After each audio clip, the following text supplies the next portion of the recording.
Chapter 11. Yul pulled the glass cork from the carafe and poured the liquid into a crystal tumbler. Downing the scotch in one gulp, he refilled the glass. Michael had taken a seat on the leather couch and Ravenswood had chosen to sit in the chair behind the desk. Yul wanted to stand. He was already on edge and knew he would only fidget if he was seated. Instead, he walked to the fireplace and leaned heavily on it.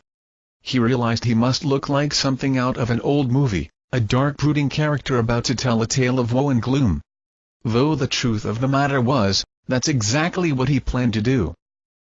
Seeing the men were settled, Yul started to talk, addressing his son. "You never knew your grandfather, my father. He died before you were born. He had 2 sons, me and my brother, David. Real estate was the family business, but neither of us wanted anything to do with it. David was always the humanitarian. From the time he was a kid, he wanted to save the world. It didn't surprise anyone when he ended up going to medical school. Me, I was the hotshot. I was a young buck who wanted to take on the world. I didn't want a desk job. I enlisted in the military the moment I could. I was 17, just out of school, and more ambitious than anyone could imagine. I joined the Marines because I wanted to be one of the elite. I plowed through boot camp, busted my ass through those early years. My fire and determination won me high praises and top security clearance. The only thing that stood in my way was Rick Frank." Michael's eyebrow twitched up. Yul smiled. "Yes, your other grandfather. He was head of operations of a project I wanted in on. He thought I was too cocky for it. I hated that. I did everything I could to get into that man's good graces. Nothing worked. Until I met Sally." Michael's jaw hardened and his eyes moved to the floor. Yul turned and faced the private eye. Sally was Rick's daughter. She was young, shy, and innocent. She'd been sheltered her whole life and dreamed of doing something wild and dangerous. Turned out, I was that something wild and dangerous. I was a bad boy and she was crazy about me.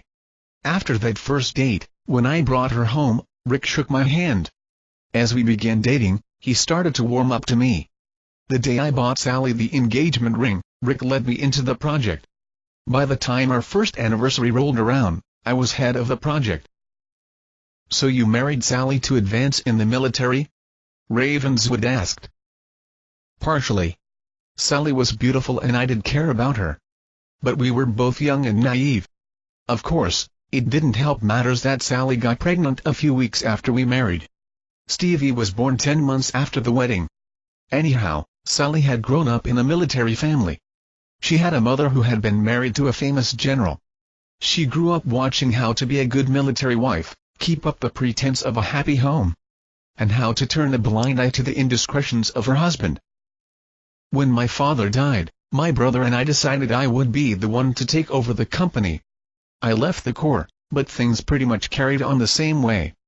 It was never spoken of, but I knew that as long as I came home to her, Sally would look the other way with respect to my extramarital affairs. We went on like that for years. That is, until Maggie." Matthew Bruce lay across the small couch. His black torrent missions had grown so frequent, his time as CEO had started to suffer. Working late hours in the boardroom and then on the rooftops, the 2-hour commute to and from home was simply impossible. After too many nights of sleeping in his office, he had finally taken on a small flat where he could bunk out during the week. While it was a legitimate necessity, the apartment also provided a safe location for his liaisons with his brother's wife. Though they had agreed to meet that afternoon for a romantic tryst, Matt had been caught out in the rain the night before while tracking a gas station bandit. He had developed a bad cold and felt awful. Maggie suggested they skip any intimacy and instead insisted on giving him a back rub. Running her fingers over his skin, she stopped at a long rough patch along his right shoulder blade. "What's this one from?" "Some punk kid pulled out a leather strap a week ago. Totally didn't see it coming." Kneading the mark with the palm of her hand, she moved down to the middle of his spine. "And that one?" "That's actually a medical scar. I got shot in the leg doing a torrent job to bring down a human trafficking ring. They used a spinal to numb me to remove the bullet." Rubbing oil over his skin, Maggie's fingers trailed downward, stopping at a scar along his lower back. "What about this one?" "I ended up slipping off a 2-story building and landing in a dumpster. Unlike the movies, it wasn't filled with soft newspaper shavings. I think it was a broken beer bottle." Shaking her head, Maggie slid down onto the floor so her face was level with his. "You'd better be careful, Mr. Torrent. You're gonna end up getting killed one day." Running his finger down her cheekbone, Matt smiled. "Question is, will it be the bad guys that get me? Or the good guys?" "Where are you, you bastard?" Black Torrent glanced around the darkened room. Even though the fire that had gutted the building occurred months earlier, the air still smelled heavily of soot and charred flesh. Testing to see if the stairs were stable, he climbed to the second floor. During his time crime fighting, Torrent had run into a variety of criminals.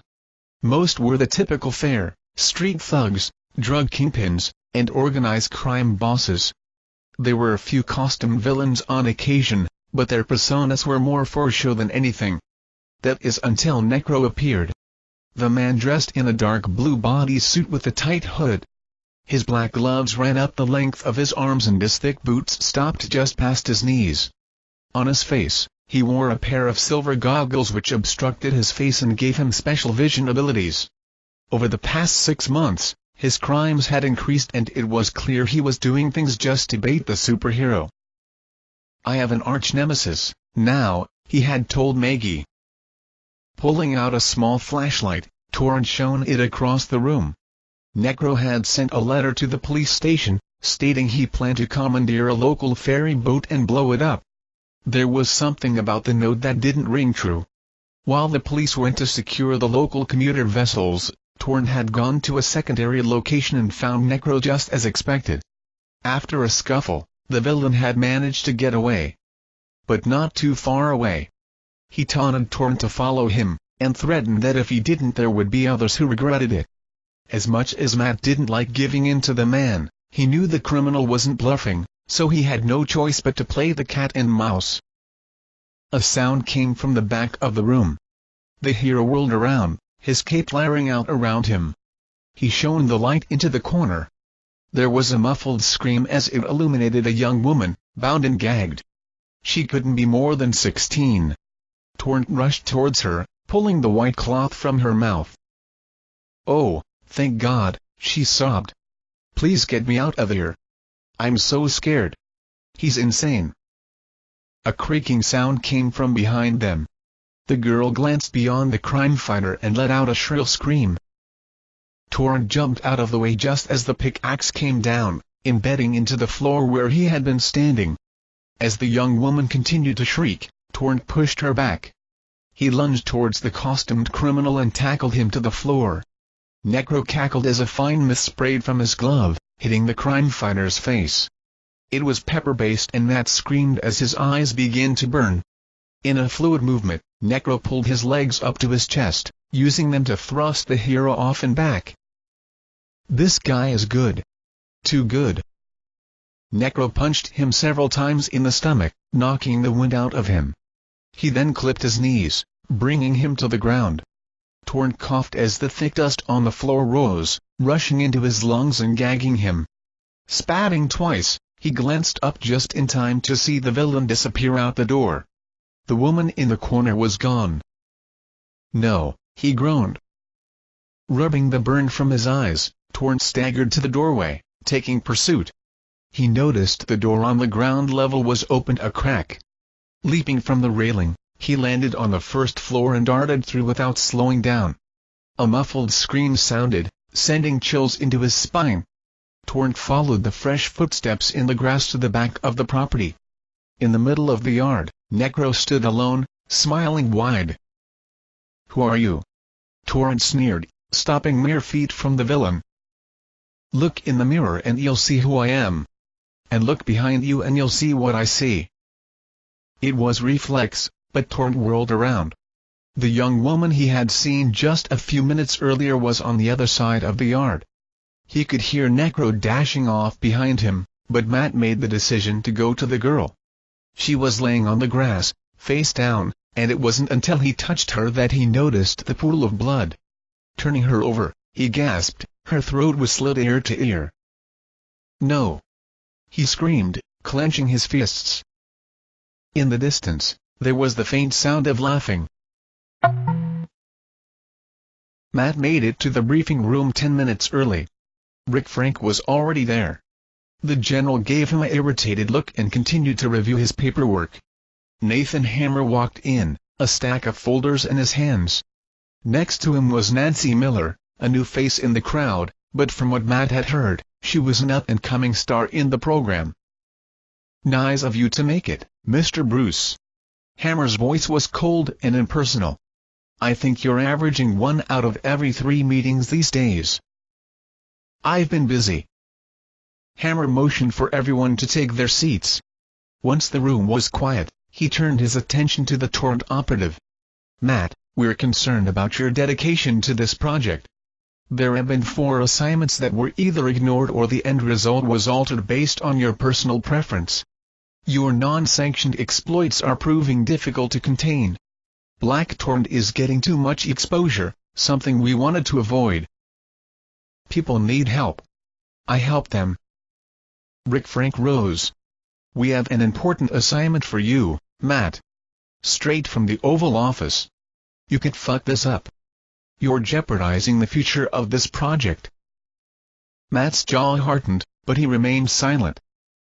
"Senator Daniel Hauser has decided to run for re-election next year, despite urging from the White House to step down. His personal escapades are an embarrassment and have caused significant damage to his reputation. He's trailing in the polls, and if he loses, it will cause a shift in the Senate that is undesirable to the administration.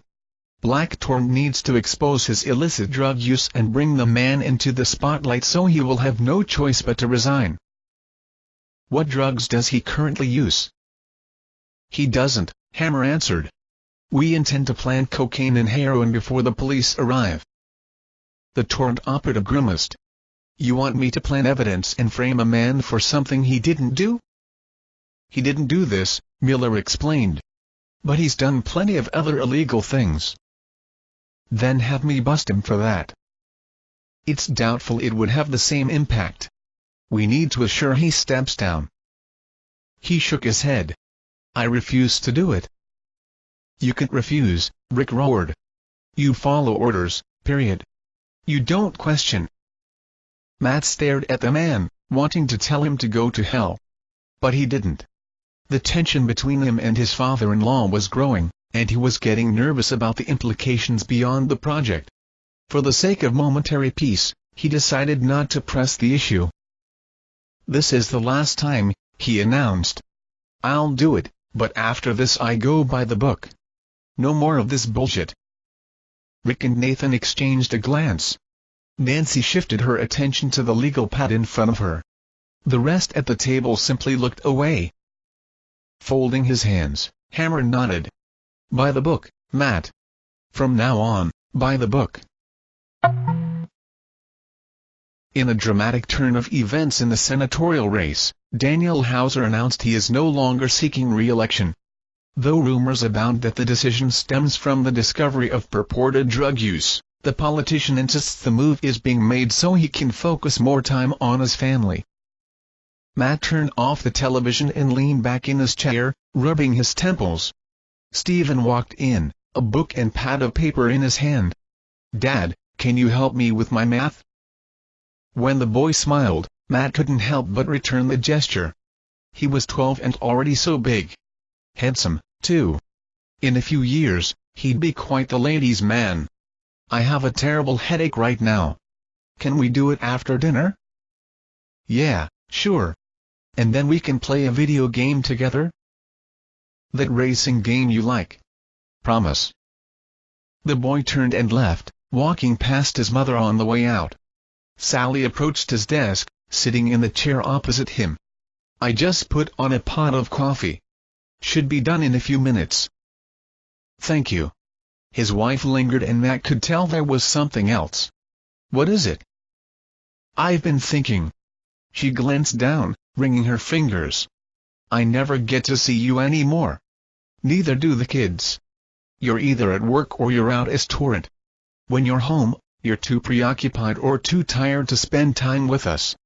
Our marriage is crap." "Our marriage has always been crap." "You're right," Sally agreed. "But I want to work on it. I want to work on us." She leaned forward, her fingers touching his. "I love you, Matt. I'm tired of being worried that you're going to get killed. I'm tired of being a single mother 5 nights out of the week. I want to work on our relationship. On us.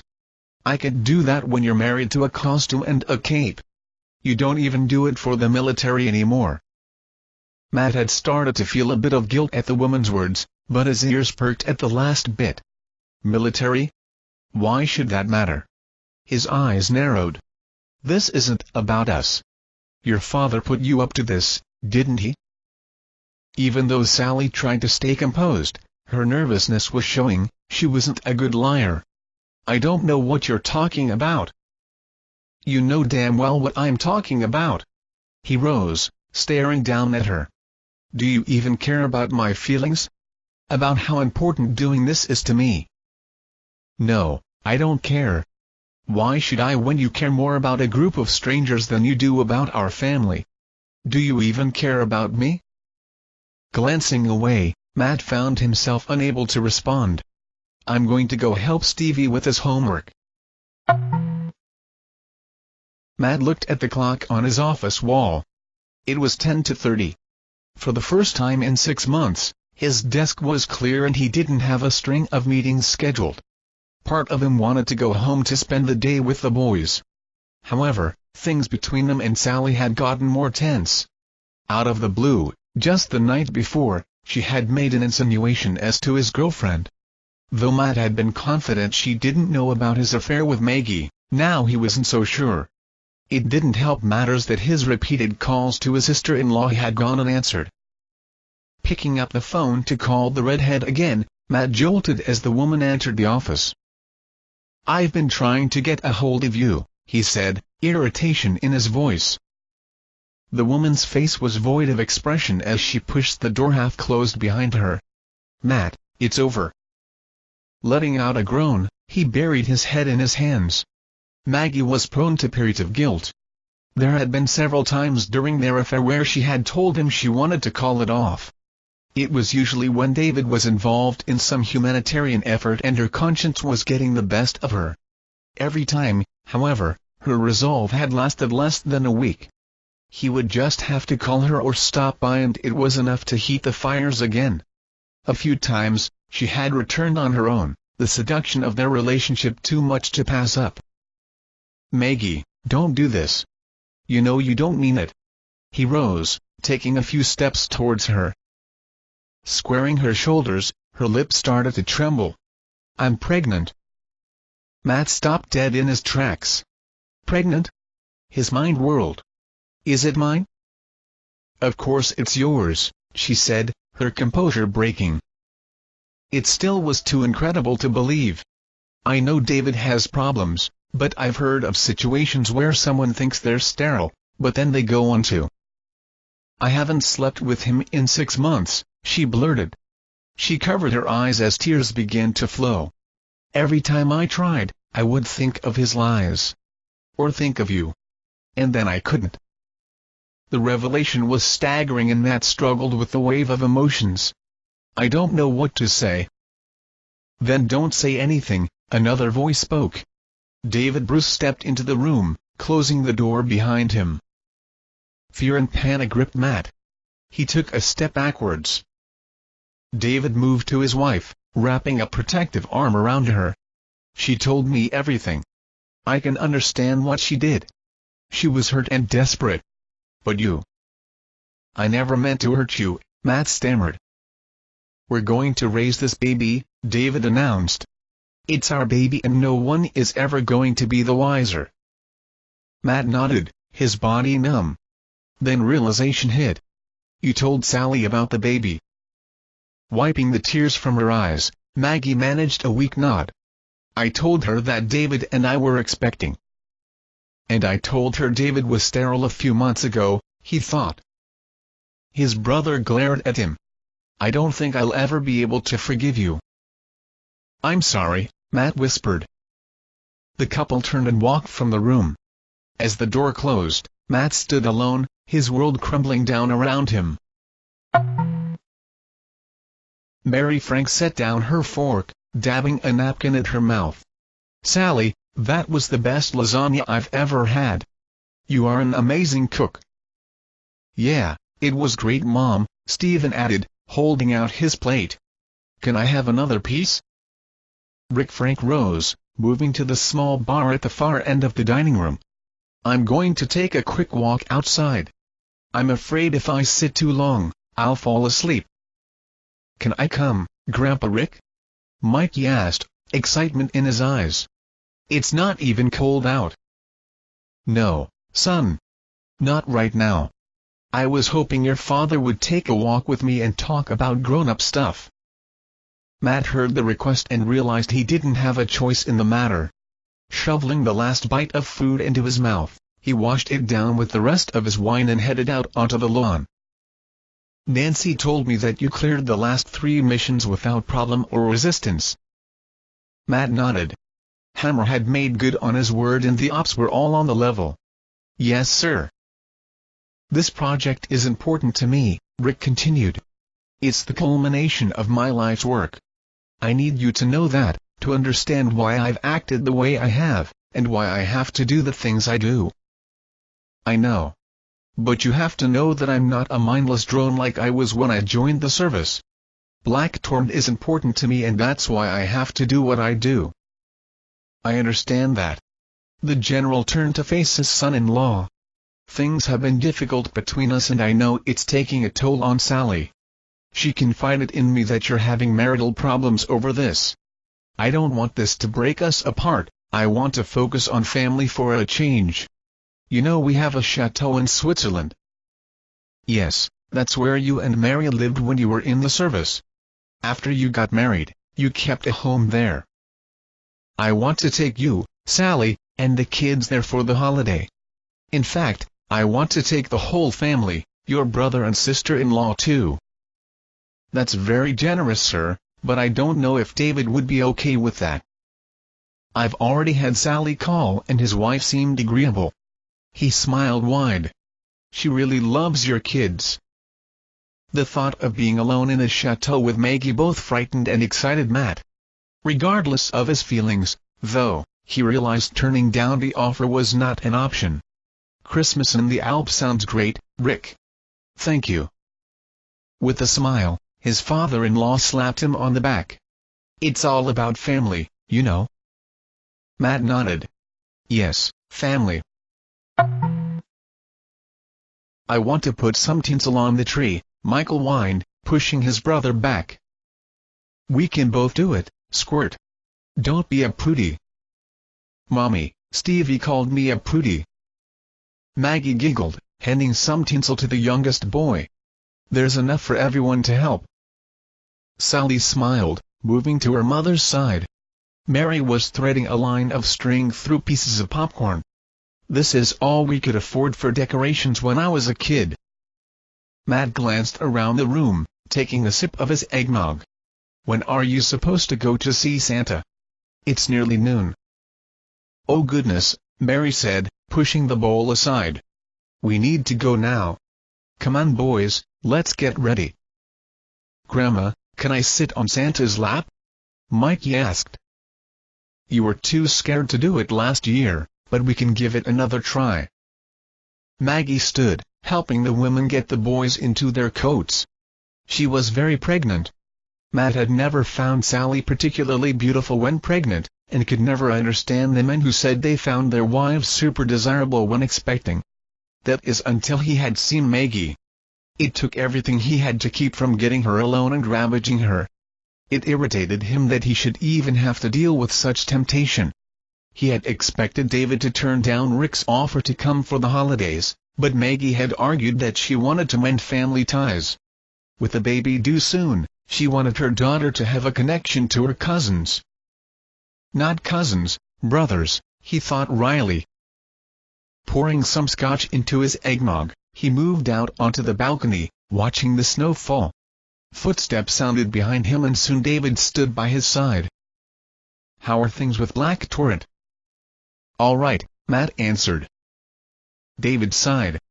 "Listen, I know I said I would never be able to forgive you, but I was wrong. I can't say I'm happy with what happened, but it saved my marriage." He turned to face his brother. "Maggie and I have never been this close. We're really excited about the baby. It's given us a new purpose. I don't know how to reconcile all of that, but I just wanted you to know that I'm okay with things, and I don't hate you." Feeling the effects of the alcohol, Matt smirked. "What about me hating myself?" Moving back into the house, he glanced around. "Did they leave?" "A few minutes ago," Maggie informed. "When's Rick supposed to be back?" The military was always number one in his father-in-law's book, so it wasn't surprising he'd left shortly after they had arrived to deal with an emergency in Malaysia. He promised he'd be back Christmas Day. Maggie had just settled down to restart the popcorn string when the door opened. Mikey walked in crying, Stevie and the women behind him. "I want to see Santa Claus," the boy whined. "What happened?" Matt asked, scooping his son into his arms. "The car won't start," Sally informed. "I can't get any power at all." "Sounds like a dead battery," David suggested. "Problem is, we don't have another car to jump it." Mary tossed her purse onto the couch. "I could call a local shop, but I'm afraid we're gonna miss going to the mall." That was enough to start the boy crying again. "I want Santa." "Next year, Mikey. Next year." Sitting down to console his youngest, Matt watched as his wife and mother-in-law began to take off their coats. Though there was nothing wrong, he started to get a prickly feeling in the back of his neck. "Can I try that?" Stephen asked Maggie, motioning to the popcorn. "Sure." The boy grabbed the bowl and then glanced up, his face twisting. "What's that smell?" "Ew, it's awful." "I don't smell anything," Sally remarked. Maggie gasped. "Oh, gosh, I smell it too. It's dread." The woman's eyes rolled back into her head as she slumped backwards onto the couch. "Maggie?" Matt called. A moment later, Sally collapsed onto the floor, then Mary and Stevie. "Get out of here," Matt called to David, pulling Mikey close to him. The boy was already unconscious. David staggered forward 2 steps before falling to his knees. Before Matt could call out once more, he felt the gas rush into his brain, blackness overcoming him. "Wake up, Matty boy." A crash of water hit Matt's face, forcing his eyes open and causing him to gasp. He shook his head to clear the liquid from his eyes. His first reaction was to rise, but his arms were pinned to his sides and his legs strapped to a chair. Waiting for his vision to clear, he gasped as he saw the man in front of him. "Necro." The villain smiled wide, teeth sparkling white. He surveyed his handiwork then glanced around the room. All of the patrons of the chateau were bound to chairs. Everyone was unconscious except Stephen, who was starting to come around. The maniac turned to his 2 henchmen. "Let's give everyone a bath, boys. It's no fun if they sleep through the party." Panic struck Matt. He had no clue how or why the villain would be there, but that thought was secondary. He'd seen the victims of the masked man. There were never any survivors. One by one the others were doused, slapping them awake and sending them into varying states of terror. Mikey, however, still seemed groggy, and Matt worried that he had reacted badly to the gas. "Ah," the supervillain said, bouncing around the room. He stopped in front of each person for a moment. "We have Mom, Grandma, Auntie, Uncle, little boy, big boy, and..." He stood in front of Matt, his eyebrow ticking up. "Black Torrent." "Dad, what is he talking about?" Stevie asked. Matt glanced at the adults in the room, their faces reflecting the fear and shock he was feeling. He wasn't sure how the man had figured out his identity, but he didn't care. "You don't want them. You want me. Let them go and I won't resist. You can do whatever you want to me." "Oh, Matt. I intend to do whatever I want with you. But first I mean you to watch your family die." Sally began to sob, her body shaking in fear. David shook his head, wiggling against his bindings. Matt had already started to work on the ropes that bound him, but he could tell from the feel that the villain had not taken chances. He had made sure to secure him extra tight. "Why are you doing this?" he asked. "Superheroes can do certain things. They can work outside of the law, but the law still binds them. Just like the law binds the military." The man leaned forward, close enough for Matt to smell his breath. "When you want to get rid of a problem superhero, you send in a supervillain." "No," Matt said, shaking his head in full understanding. "You bastard," a voice spoke. "You're nothing but a coward. My dad's the Black Torrent, he's the greatest." Matt turned to his son, terror in his eyes. "Stevie, no. Be quiet." Necro sneered, turning to the boy. "Yes, Stevie, listen to your father." The villain lifted his hand, revealing a gun. He aimed at the boy's head and fired. The room filled with screams, Sally's voice above them all. Matt sat in shock, watching his son blown backwards and onto the floor. His limbs began to shake and for the first time since becoming Black Torrent, he regretted the decision. Maggie and David quieted quickly, understanding the man's psychosis. Mary's scream turned into a gurgling sound as she convulsed and her eyes rolled back into her head. "My God, she's having a heart attack." Sally's voice still shrieked, alternating between sobs. "Stevie, Stevie. For the love of peace. Shut up." Necro turned the gun on her, pulling the trigger again and again. 2 bullets ripped into the woman's skull. This time Mikey's voice sounded, terror in the child's screams. "Mommy! Mommy! Please, not my baby!"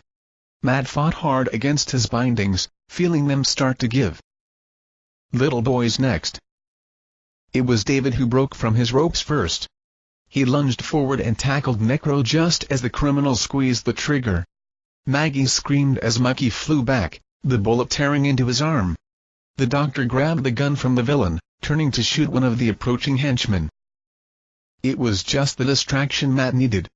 He fought hard against the ropes, finally managing to free himself. As the second henchman darted forward, Matt grabbed the minion and snapped his neck. The gun sounded again.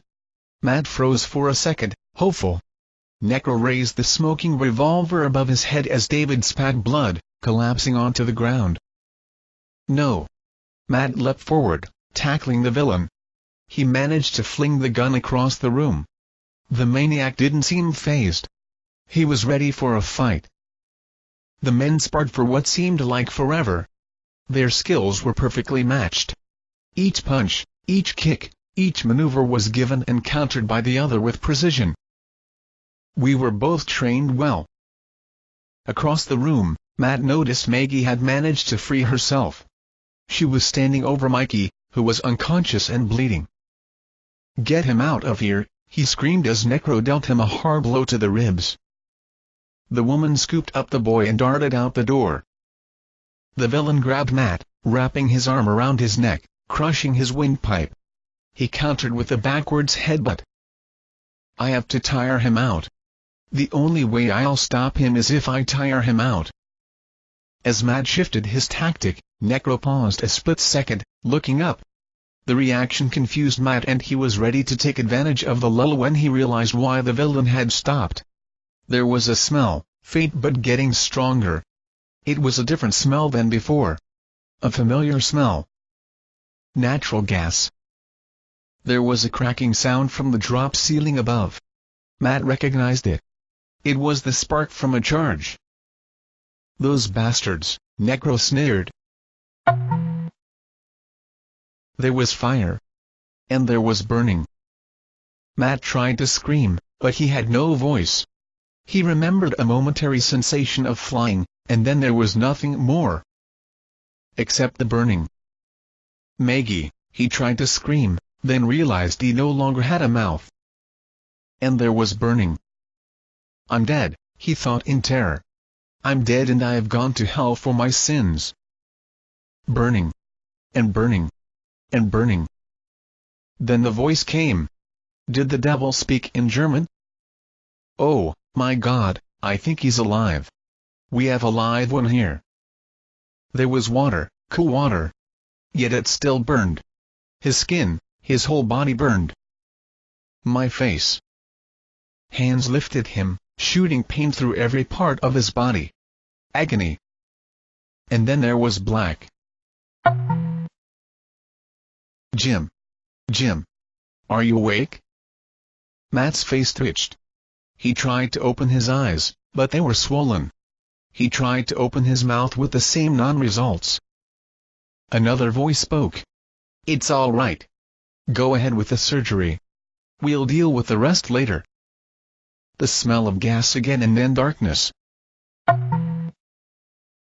Matt awoke, but he was unable to open his eyes. There was something around his whole head. At first, he thought it might be his black torn cowl, but it felt soft and heavy. Today's the day, Jim, a female voice spoke. Where am I? His voice sounded nothing like his own. Trinity Naval Hospital. That's in Italy, he thought. How did I get to Italy? His mind was still cloudy and he couldn't remember anything. Trying to move his hands, he realized they were bandaged, too. I must have been in some kind of accident. As the thought hit, the memories rushed forward. It's all right. It's going to be all right. Williamson? We're going to remove the bandages. The doctor said you've healed enough that it's better to have your face exposed to the air. They're still going to need to do skin grafts on your arms and legs, but you're 100 times better than you were. Matt could feel them snipping away the bandages, the pressure around his face lessening. As they peeled away the layer over his eyes, light flooded forward, blinding him. Through the glare, he could see there was a room full of people, doctors and nurses staring at him. Williamson was next to him, his mouth gaping. It's amazing. Where's my family? Matt asked. They're dead, Mr. Butler. Confusion gripped him. He realized there must be a good reason his friend didn't seem to know who he was, but he couldn't come up with anything. Would you like to have a look? The nurse asked. Matt nodded and took the mirror from the woman. As he stared into it, his body began to shake. Where's my face? Where is my face? Williamson leaned towards him and whispered into his ear. No survivors. He was quiet for a long time. Ravenswood started to get nervous, thinking that perhaps he'd worked himself up to a heart attack state again. Finally, the man shook off the memory and addressed the private eye. It took me 2 years before I could get used to seeing that face in the mirror. This face. He gulped down his scotch. I had 8 more surgeries after that, then spent 15 months in a rehabilitation center in France. Williamson had arranged for me to take on the identity of another operative that had been killed on a covert mission a few days before the Swiss accident. Once my recovery was over, I was given a stipend and told to rebuild my life somewhere else. Problem was, I had nowhere to go. When I was in the military as a young man, I had met Barir Khoury, leader of a small country in the Middle East you've probably never heard of. He had joked that if I ever needed a job, he'd love to have me. It was 15 years later, and I was terrified he'd turn me down, but I didn't have any other options. Thankfully, he gave me a job, and a chance. And that's where I stayed for the next 20 years. You know, after that day, I learned not to dream. You can train yourself to slip into a sleep where you don't hit that REM pattern, where you don't dream. But every now and then, if I think too hard, the nightmares come anyway. Gonna be one of those nights, tonight. With a sardonic smile, you'll turn to his son. So you wanted to know what happened in Switzerland, Michael? Now you know. You know about my illicit affair with your aunt, and how I was responsible for the death of my whole family. He turned and stared at the empty fireplace. And you know about my bastard daughter. Michael looked down, scrubbing his hands across his face. Now, if you gentlemen will excuse me, I'm going to take this bottle back up to my room, get sloshing drunk, and collapse into bed. I'd appreciate if you wouldn't disturb me until at least 10 a.m. tomorrow morning. As the elder man staggered from the room, Ravenswood shook his head. You know, I always thought your dad was a jerk. I guess I understand why, now. I actually kinda feel sorry for him. I don't, Michael sneered, heading for the door. He got what he deserved. I don't want anything to do with him. Or Sarah Wolf. Looking around the empty room, the detective rubbed his hand across his forehead. It's a good thing you took that bottle. I could really use a drink right now.